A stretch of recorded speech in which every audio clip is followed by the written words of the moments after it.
Hi friends అందరికి. అందరు అన్నం తిన్నారా? మేమైతే ఇప్పుడే తింటున్నాం. కరివేపాకులు ముందర పెట్టుకొని తింటారు ఇందాక పొయ్యి మీద వండుకున్నాం తింటున్నాం ఇక ఏం చేస్తాం. అసలు ఏం మాట్లాడుతున్నా అర్థం కాదన్నమాట అన్నదానికి. మాటలు అంత బాగుందా? ఫస్ట్ టైం కదా ఇట్లా వండుకోవడం మనం. గోకరకాయ ఆలుగడ్డ ఆలుగడ్డ మహేశ్వర అక్కలది కూడా ఇలా ఆలుగా అది వంగ గోకరకాయ ఒట్టి చేప. కామెంట్ వచ్చింది ఇలాగనే.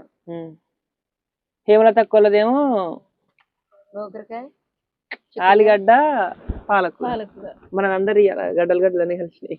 స్పెషల్ అన్నమాట. అని బాగుంది.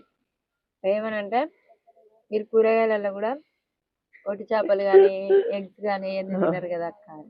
అవును నిజంగానే మా ఇంట్లో ఉత్తిగా వండిన కూర